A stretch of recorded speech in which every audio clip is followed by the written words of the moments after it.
Hey, Kate, what did you eat last night? I had a really lovely meal that was prepared for me by my friend Julia.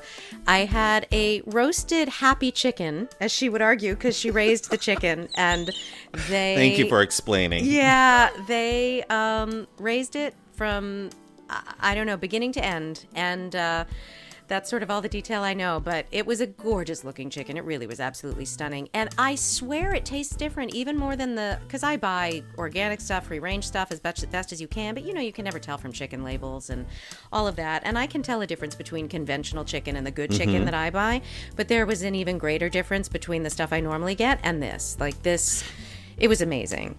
Can I ask you, did you see the chicken before the end came? I did not. No, it came from the freezer. It came from the freezer. Thank goodness. I know.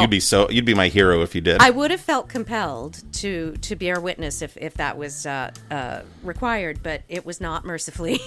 So she came from the freezer, and but she was gorgeous. She was lovely looking, and her fat was just really pretty color, and I don't know. And Julia roasted it with lemon and rosemary, so it had this really beautiful jus, and it was over shallots and potatoes and carrots. And she made a lemon and rosemary focaccia, which we had as an appetizer and went with it, which I really want to make because it was not that hard and really delicious. Nice. And then for dessert, we had one of those Terry's chocolate oranges that you knock on the table and they come into a segment. Totally. But it was dark chocolate. Usually those are milk, and it was dark chocolate, so it was special. And I love those. I have such a fond memory of those because when I was a little kid, I had them in England, and we couldn't get them over in America at that point. So it was a special English treat for me, and then they've come over here in the last, 20 years or so. But I remember it because that is where fondly. they originated, yeah? Yeah, they're English chocolate. Yeah. I only had my first one like a year and a half ago. They're really good. I really enjoy them. But chocolate orange is one of my favorite combos, so it makes sense. But yeah, they're really good. The dark is even better. And the best thing about this meal is that there were these really cool and interesting artists who go either live on or do residencies in the prairie and are doing all kinds of physical art, which isn't the kind of art that most of my community does. We do more performance-based things, and so it was really cool to just talk to these artists and hear about their lives and all the prairie conservation, and it was a lovely, lovely meal. God, you were in a prairie. I was in a prairie. Yeah. What is a prairie? Oh no! Don't ask me that here in public. I don't know. It's a particular type of Did an it have ecosystem. A little house? No, it's in Kansas, and it has an ecosystem with particular plants, and it looks like nothing I've ever seen. It's specific. It's a specific. What do they call it? Not microbiome, but it's microclimate. Yeah, I don't know. It's a specific like that. type Okay. of foliage, which I presume then leads to specific animals, but. Wow. Yeah, and these people conserve the last big chunk of prairie, apparently, that exists in the country, and it's something that people are really passionate about. That sounds so amazing. The energy there was really unlike anything I've ever been. I'm sensitive sometimes to the energy of land and space, and we've talked about Hawaii and how I feel about that, and it really felt different, and it was really, really beautiful. I would not like to live there, for the record, but it was a place I would love to go back and visit annually. Yeah. Wow, okay. Yeah, it was too remote for me. Because you're out there. Yeah, you're out there. Yes, you are. Like, that's how you're living. And I can see how if you're making art, particularly if you're making big art that's part of the land, it's an amazing place to be. And I could see that as an artist, it would be an inspiring place to be, no matter what kind of art you did. Wow, that sounds amazing. Yeah, it was. It was a great dinner. And what about you? What did you have? I had barbecue black cod. Oh. I thought this is interesting because it's not normal cod. It's like, what the heck is black cod? Yeah. And I looked it up, and it's not really in the cod family. It's in the sablefish family. It's sometimes called butterfish. And it gets its name black because I think it lives so far beneath the water. I think it lives at like 5,000 feet below sea level. But I don't know if I told you, but I went to this restaurant by Iron Chef Morimoto when I was in Waikiki. I was only there for like 4 nights, and I went there 3 out of my 4 nights. Well, why not? I mean, I'm familiar with Morimoto. I would go back too. Yeah. And I looked for another restaurant I thought was going to be really, really great, but I just could not find one because I'm like, everything on that menu seems great. And there were just still 2 other things I wanted to try, but it was basically this most spectacular black or, sable fish, butterfish, however you want to refer to it. And it was in a honey vinegar sauce and it was encrusted with macadamia nut. And it just was served on top of simple Chinese greens and a little bit of soy, like a ginger soy. It was so tasty. And again, I say, if I could have Morimoto come over and prepare my fish every day, I would partake. Yeah, you're probably not alone on that. God, so tasty. That's lovely. Hello, and welcome to another episode of You Won't Believe What I Ate Last Night. I'm Kate. And I'm Rick. And this is our ongoing conversation about food, health, weight management, and being and staying healthy in a really tasty world. With love, kindness, and compassion towards ourselves and others. Today, we're very excited to have Vicki Shanta Retelny back with us to talk about fermented foods. Vicki has the distinction of being our only repeat guest at this point, so we're really excited to have her back. She was our expert last year for the episode on slowing down fast food. So if you missed that one, go back and check it out. Vicki's a nationally recognized lifestyle nutrition expert, culinary, and media consultant. She's the author of 2 books, The Essential Guide to Healthy Healing Foods, and her latest book is Total Body Diet for Dummies. As a mother of 2, her passion for translating nutrition science into usable, real-life messages combined with her culinary capabilities educates consumers on appreciating healthful ingredients and delicious flavors while creating tasty, nutritious meals. With a particular interest in mindful eating, her byline has appeared in dozens of national publications and numerous TV shows. So welcome, Vicki, and thank you so much for joining us. Hello, Kate and Rick. Thank you so much for having me. So, Vicki, what did you eat last night? Oh boy, that's a loaded question. With 2 teens around, there's always something good. I had cauliflower gnocchi. Oh, I love that. Have you had that? Yes, I went to a gnocchi making class once, and it was one of the ones we made, and it's the only one I made at home because it was so good. Oh my gosh, great. Well, you did better than me. You made it homemade. I did. I tried this cauliflower gnocchi from Trader Joe's, and it was exceptional. Exceptional. And you know what I did, which I want to give your listeners a tip? I put it in the air fryer. So air frying actually gives it a crispiness and a texture that you wouldn't get from pan frying it. So I highly recommend, if you have an air fryer with the cauliflower gnocchi, put it in there for 15 minutes on 400. It comes out superbly. Oh, wonderful. Thank you. That sounds great. What kind of sauce did you use? You know what? I used a regular marinara. You can just use a marinara sauce with I did use a little shaved Parmesan on it, and it really is tasty. But I have done it in the past with pesto, too. Mm-hmm. I did sage brown butter, which I realize is not the healthier option, but oh my God, it was so good. That sounds wonderful. But, you don't need a lot of sauce on it. What I realized is just the light drizzling of the sauce really brings out the flavor of the cauliflower. And the gnocchi really does have a nice texture to it, so you don't need much sauce on it. Well, that's exciting to know that. I don't know if I'm happy or sad to know that Trader Joe's makes that. They do. It is in the frozen section, yes. All right. I'll have to try it because I'm always so overwhelmed with how heavy that dish is, but I will try that one. That sounds good. Yeah. Oh. You mean cauliflower gnocchi specifically or gnocchi in general? Really? Gnocchi in general, but cauliflower gnocchi sounds awesome. You'd love it. Sounds like a lighter stuffing. Mm-hmm. Right. Gnocchi in general is heavy, but the cauliflower has become so popular these days, and they're adding it to so many things. Cauliflower pizza crust. Yes. It runs the gamut. And it's magical, all the things that it can do, I think. It's a magic food. Well, right. It is a superfood. I mean, cauliflower is a cruciferous vegetable. So it's in the broccoli, Brussels sprout, cabbage family. So it has a lot of cancer-preventing properties as well as fiber and other nutrients. So I highly recommend getting cauliflower in. And if we pickled it, it would become a fermented food, would it not? Do you see the segue, people? Absolutely. Okay, Oh so my we've been gosh. hearing all about fermented foods, and frankly, neither Rick nor I really understand exactly what the whole fuss is about. So, what is it? Like, can we start with just what is it and why do we care? Right. Well, fermented foods have been around for centuries, and in Asian cultures, many cuisines have included fermented foods. But fermentation simply is the breakdown of substances, so foods, by bacteria, yeast, or other microorganisms. So you Oh. need microbes to ferment foods. It's very important.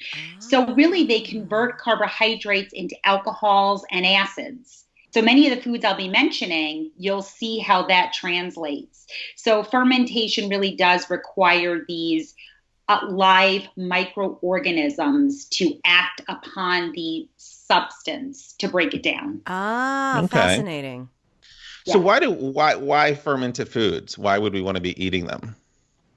Well, fermented foods for the sole purpose of the microorganisms that actually break down these foods, in our digestive tract, which is also called our gut. So our digestive tract is our gut. So it starts from, the mouth, honestly, starts our digestive tract into the esophagus, the stomach, small intestine, large intestine. That's our gut. So that actually contains trillions of microorganisms. We have more microorganisms in our body than we have human cells. Hmm. So think about it. We are made up of bacteria. I love that. That's cool. And a little creepy and gross, but it's very cool. It kind of is, yes. But fermentation really does utilize, the bacteria to break down these foods. And what they do say is fermented foods do have a lot of health benefits. There's still research going on about fermented foods, and they're saying for gut health, for immunity, for fending off chronic disease states, that these fermented foods can play a role because of these live microorganisms that may still be present in the foods. So that's why we want to be eating these fermented foods. And obviously you've heard the term probiotic. Mm-hmm. Yeah. Those are live microorganisms that are supposedly having a health benefit within our bodies. So you really want to think about it. They're cultured foods. Another term is cultured. You've seen that for yogurt, seen it for kefir. These are foods that do have these live microorganisms. There's a lot of different kinds of probiotics, though, right? Like if you go and look on the shelf, what is the difference? How does one know which one to choose? Well, herein lies the controversy with probiotics because so many strains of probiotic and each one of us has a different microflora. So all of our guts are different with which bacteria colonize where in our guts. And so the controversy around probiotic strains is that they each have a different type of action in the body. So it's a challenge to discern which are more beneficial for us than others. So, we're shooting in the dark when we, have yogurt and think that the certain strain of bacteria is going to help our gut. And it most likely will give us some health benefit if it's a live bacteria when we eat it. But we don't know for certain. Interesting. It almost seems like, I don't want to use the word, foods or diet plans, right? You never know which diet plan is going to work really well for you almost based until you try it, right? Because some people may respond better to like a protein diet or, or high protein diet or cutting out this or cutting out that. Is that sort of the same idea that you just have to, with probiotics, do you still sort of sample and try and see what works for you? Absolutely. Okay. It's like it's not a one size fits all kind of recommendation. That's so interesting. To think about what's best for you. And, many scientists specialize specifically in certain strains of probiotic. They study these strains and they all do different things in the body.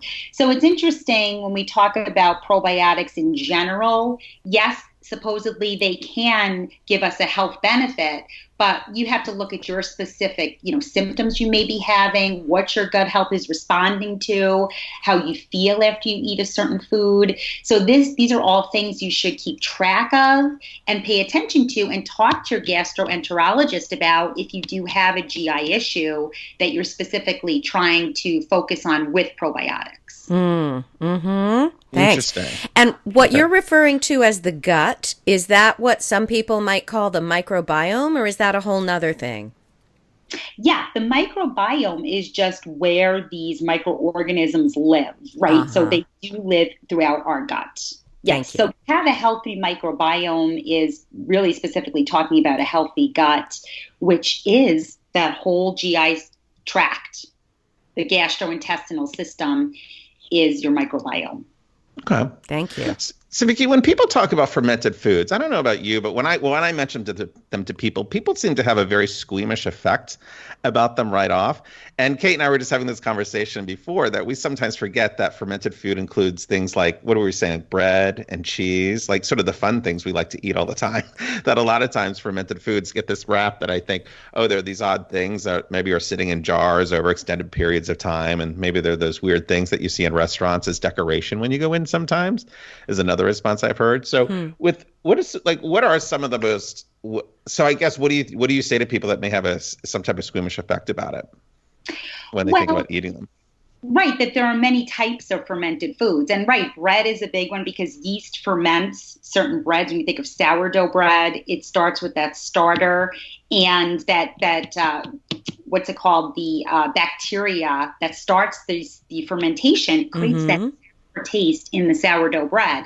So there's nothing kind of squeamish about that. You want to think about with fermented foods is that many times they're in everyday things. Apple cider vinegar is a fermented food. So we've heard there's many health properties to apple cider vinegar. And the reason being is that they can have these probiotics inherent in them. My apple cider vinegar has something called a mother. Have you seen that? Apple cider vinegar with the mother. It says it on. Is that like the kombucha babies? Is that a similar premise? It's the thing? Yes. It's like they call it the SCOBY. It's Yeah. like the collection of microorganisms that are in the kombucha. And that's similar. It's like the mother has this bacterial strain that actually causes the fermentation and creates the health properties. That's believed to be the premise.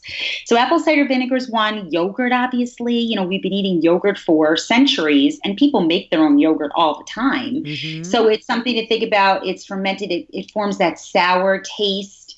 And that is a highly fermented food. Kefir is a fermented yogurt beverage. So have you guys had kefir? Oh, yeah. I have, I yeah. love it. Yeah. No, it's very tasty. Wine is fermented, right? Wine is fermented, but sometimes you will not get those live active cultures in wine that you get from like a sauerkraut that is in a glass bottle or jar. And I want to talk about that because many times the bacteria may not still be live if it's overheated and pasteurized. So certain sauerkrauts or kimchis may be canned or overheated and pasteurized. They may not have the amount of live active bacteria that something in a glass jar would have that's treated a little more gingerly because the bacteria is delicate. So it may not be alive when you eat it. That's fascinating. I was going to say, that's completely fascinating. Who knew? Yeah, exactly. And then people are eating those disgusting things for nothing. I'm kidding.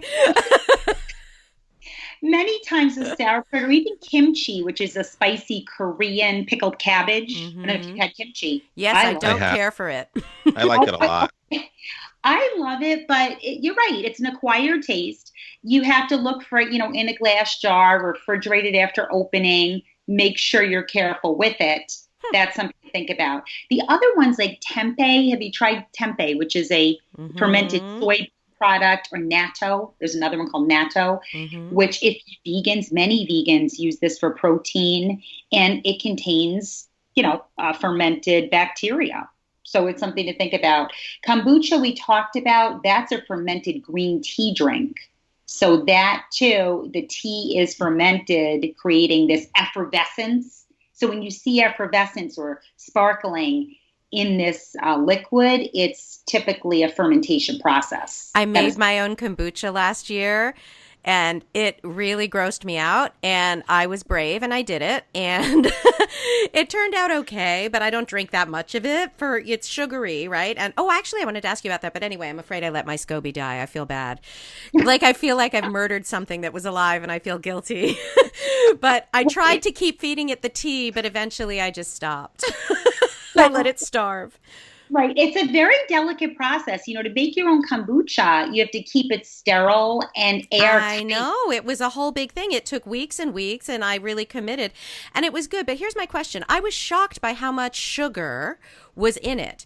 And what I was wondering is, how much of that sugar remains in the beverage as something that I'm drinking, and how much of it is used up by the SCOBY in the process of the fermentation?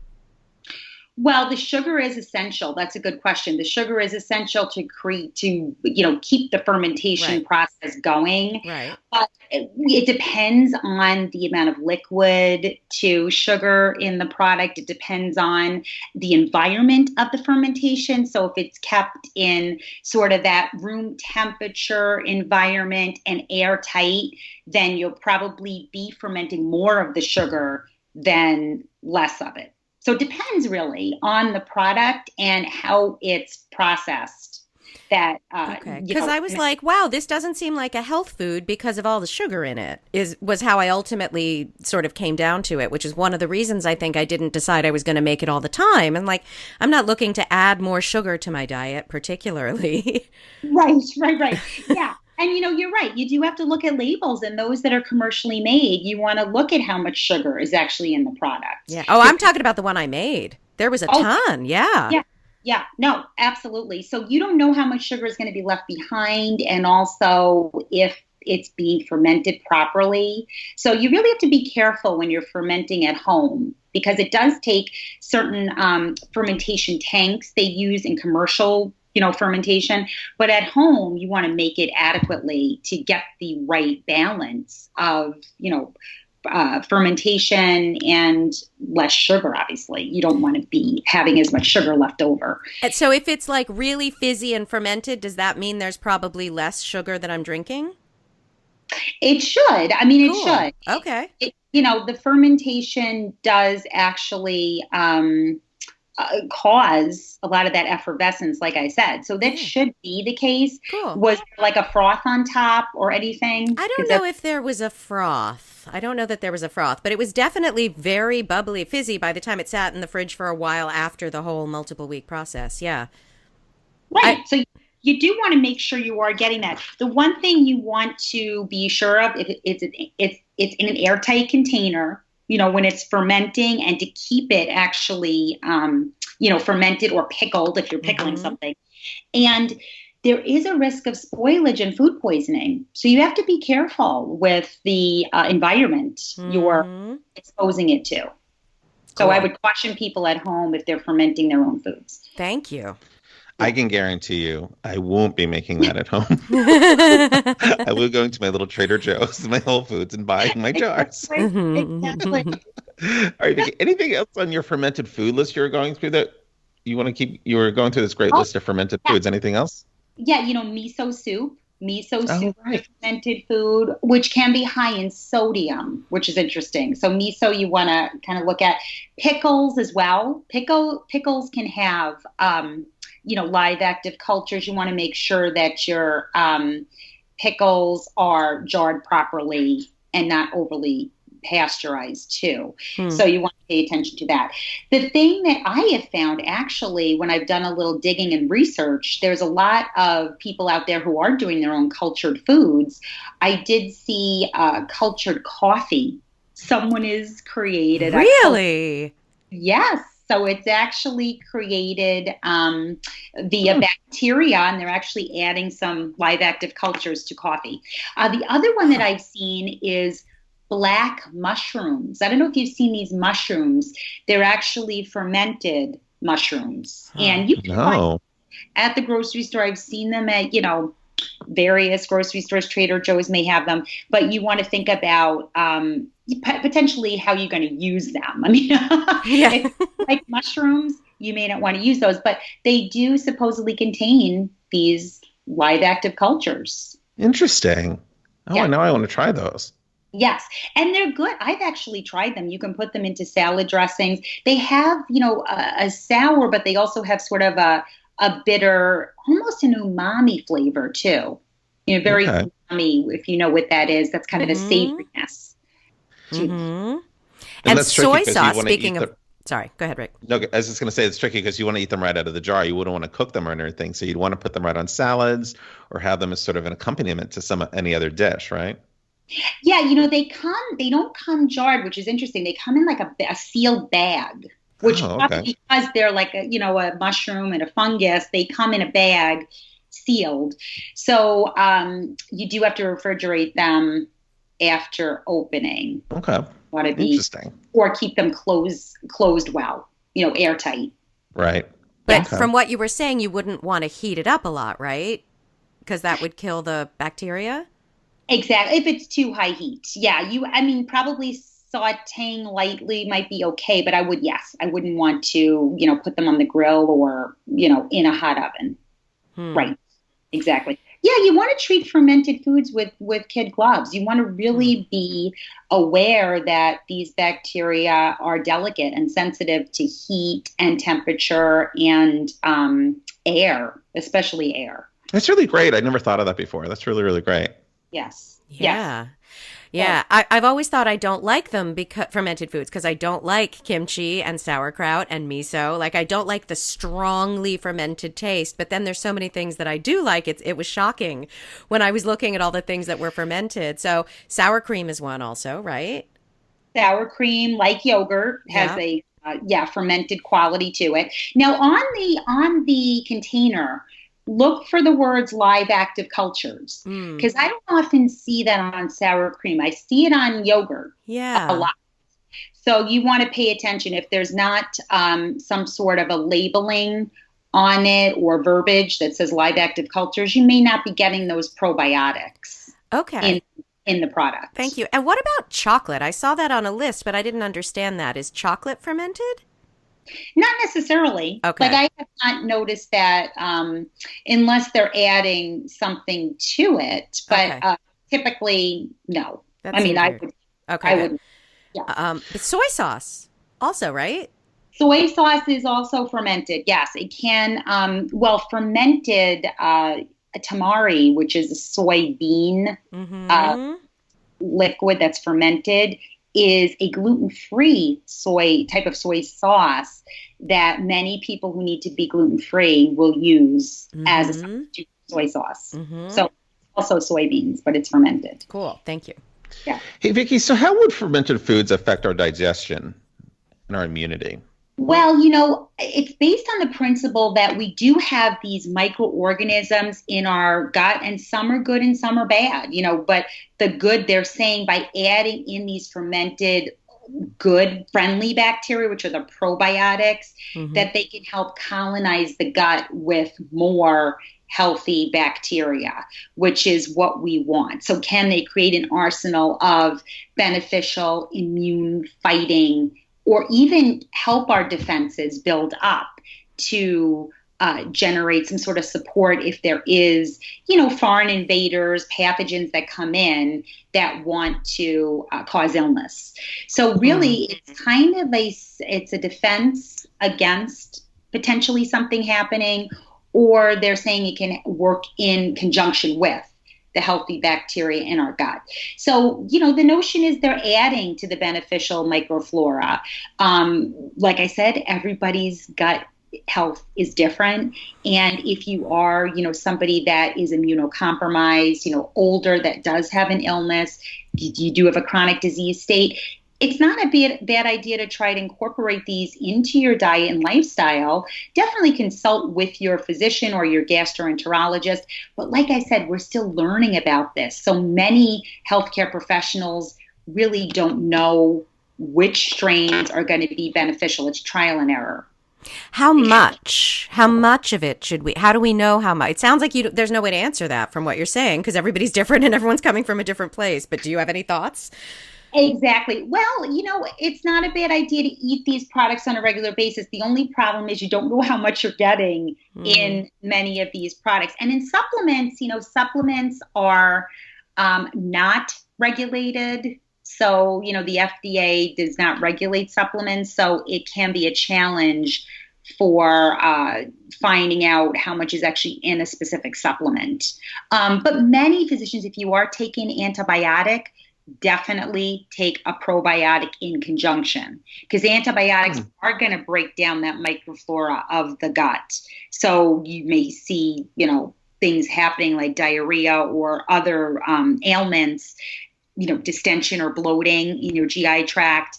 And that can break down the good bacteria in your gut when you're taking antibiotics. So take a probiotic along with an antibiotic. Any random probiotic will do. You know what? There's some brands out there, Flora Store is one. There's different brands, but I would say definitely consult with a physician if you suspect that your body doesn't have or your GI tract is having symptoms. If you're on an antibiotic, though, talk with your physician about taking a probiotic. Great. Thanks. Yes, definitely. And what role, so talk to us about what role they play in either weight loss or weight gain. Because when I think of them, I just tend to think they're a high caloric thing, and I don't really know if that's true, particularly when I get them in restaurants. Right. So meaning which foods are you talking about? It depends on the food source that you're getting a fermented food in. Now, what you want to think about if you're drinking heavy beers that may be fermented, or you're, over consuming maybe an effervescent wine, which a lot of times does not have the live active culture, or maybe it's a heavy yogurt sauce or something like that. You want to think about it could be more calorically dense. There is something to say about how they help the GI tract function more efficiently. And for many people, they believe that is the case, that it helps the enzymatic activity of the gut work more efficiently. So potentially helping with weight management, not necessarily, weight loss or weight gain. So I wouldn't go that far because I get you. Yeah, a lot of the research doesn't really support that. But what I would say, it can help with gut function and health by keeping the efficiency of the metabolism going. Because they're really just helping they're like an extra fighter to go in there and break things down, right? And to process everything through your digestive tract, yeah? Absolutely. Interesting. Okay. And like I said, we're born with these trillions of microorganisms in our gut. So we have that going for us, but to add these in can be beneficial. And it can, for some people really act as an agent to help defend and prevent disease states. Is it possible to overdo it? Is it possible to eat too many fermented foods and cause some kind of weird war among the colonies? That's an interesting visual. Yeah. Well, you know what? I've never seen anyone that's overdone it with probiotics. Okay. What I have seen is people using them, but they're not active any longer. So nothing's happening. So they're not seeing any remedy to potentially maybe they're having diarrhea or they're having constipation and there's no reprieve. So maybe their cultures that they're using are not live and active. So they're not posing any benefit to them. Yes. So, I don't think there's any risk of overdoing it because many people don't. And food is broken down differently, probably than taking a supplement of a probiotic. So you want to pay attention to that. And obviously overdoing anything as far as supplements goes is not a good idea. You want to make sure you know what you're taking and that you're not taking too high of a dose of anything. Great. Okay. Thanks. The big thing I'm getting from this, for my own education here, is this whole idea is I'm assuming it's important to vary your fermented foods. Absolutely. Because like I said, different strains do different things. Yeah. Research is saying that we have so many various strains of microorganisms in our gut that what's good for you may not be good for someone else. So variety is the key. when you're thinking about fermented foods and your immune health and also disease prevention. Okay, great. That's super helpful. Yes. Well, Vicky, I think the most upsetting thing about today's podcast is that I may not be drinking as much wine as I used to. I'm joking. Well, you find a lot of other benefits. I'm not worried about that with you, Rick. Oh, thank you, Kate. Well, Vicky, we can't thank you enough. Is there anything else you want to add or want to throw in that we should be thinking about? Well, like I've said in the past on your podcast earlier, it's the whole diet. It's the synergy of nutrients that plays a role in health. So what you want to think about is, it is variety, but it's moderation with foods. It's trying new foods. It's thinking about how you can get in different nutrients and think about maintaining health that way versus focusing on one nutrient or one food that's going to be a cure-all. Because really, it's the synergy of the nutrients that count in our foods. Excellent point. This is interesting to me that there are 3 types of fermentation. So there's lactic acid fermentation. So when yeast and bacteria convert starches or sugar into lactic acid, that creates foods like sauerkraut, kimchi, pickles, yogurt, and sourdough bread. So that's one type. The second type is ethyl alcohol fermentation, where pyruvate molecules in starches or sugars are broken down by yeast into alcohol and carbon dioxide molecules to produce wine and beer. That's a different type of fermentation. Okay. And then you've got the third type of fermentation, acidic acid fermentation of starches and sugars from grains or fruit into sour tasting vinegar and condiments. So the difference is, for example, apple cider vinegar and apple cider. So those are made from acidic acid fermentation. So there's different types of fermentations, and they work on microbes that are specialized at converting certain substances into others. So it's interesting to note that all these foods are not created the same way. Just because they're fermented are produced by a different process of fermentation. That is fascinating. And it ties into why every fermented food is going to have a totally different effect on your microbiome. That totally makes sense, actually. Absolutely. And a different taste. Yes. Absolutely. So the taste confers a different type of benefit or may be produced a different way. So you think about the flavor, the taste, the actual final product, and it's going to maybe determine the type of fermentation that was used. Oh, that's so smart. So ideally we should combine those. So the Germans probably really have it, right? They're having like pickles and sauerkraut and beer, and they're kind of getting that variety. Yeah. That's a good way to look at it. Yes. So, right. So you want to think about like the types, like we talked about, there are different types. So for different people, they may be eating these different foods. And obviously, right, we talk about cultured food, but different cultures ate different types of cultured food. So it's fascinating. Yeah. Because I think of it mostly as Asian, but obviously that's not true. Yeah. No. And actually, there's a type of sausage that's fermented, and I believe that could have been a big part of the German diet as well. I saw salami on this list, but it was the same list that had chocolate on it, so I was dubious. But then I looked it up, and some of the meat in salami is sometimes fermented. Yes. Yeah. Yes. So sausage products, which salami would be included, is in that realm. But obviously, when we talk about processed red meats, I tell people to eat less of those. Clearly, you're not. So Vicky says we should eat salami, everyone. Is that what we're taking home from this? My kids would love you. You heard it here first, people. Breaking news. Yeah, but it is fascinating how some of my least favorite and most favorite foods are fermented. Like, that is so surprising to me. Absolutely. And it's based on your palate. What does your palate really lean toward? And everyone's palate is different. Some people love sour, some love bitter, some tart.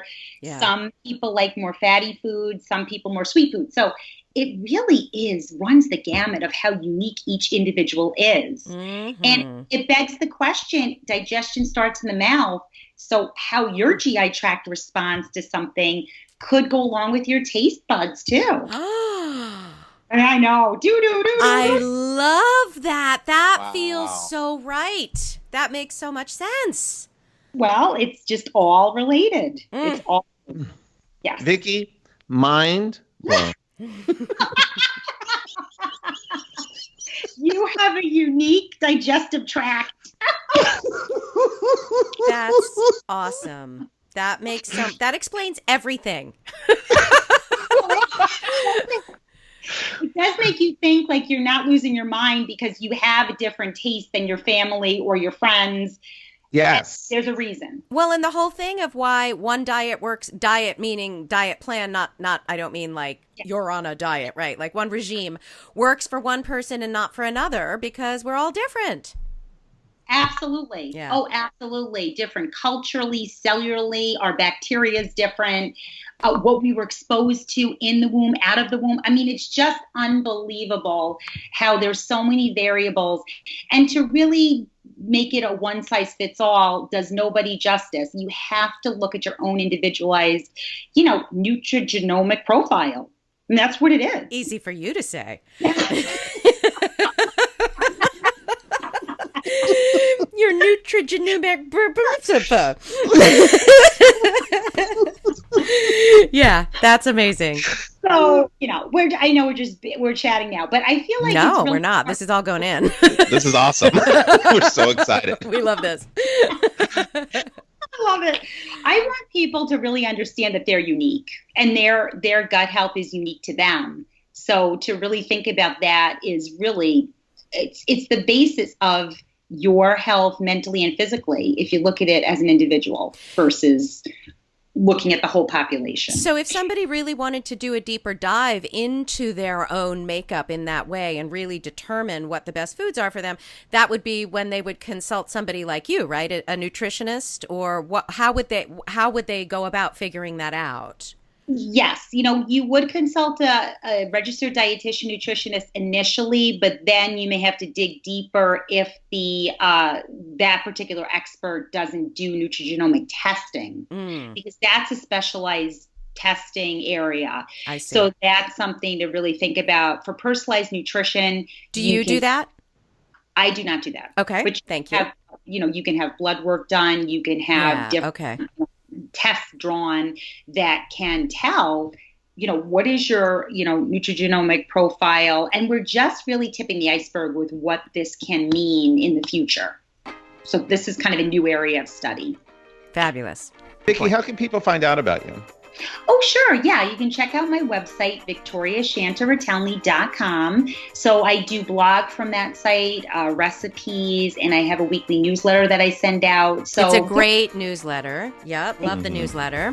Thank you. I appreciate it. Yeah, And so it's a if really you're pretty blog. interested, yeah, exactly. So we'll have the info on our website as well. So if you're interested, listeners, sign up for Vicki's newsletter because it's very interesting. So speaking of our website, please visit it, youwon'tbelievewhatIate.com, and please rate and review us on iTunes as we you guys speak. have been doing such a good You've been doing such a good job with that. Please keep it up. It really helps people find us. Thank you so much. And as always, follow us on social media, Facebook and Instagram. We so appreciate you listening as always. And Vicki, thank you so much. This has been so awesome. It's always such a pleasure to have you on, Vicki. Thanks for having me, guys. Take care. Thanks.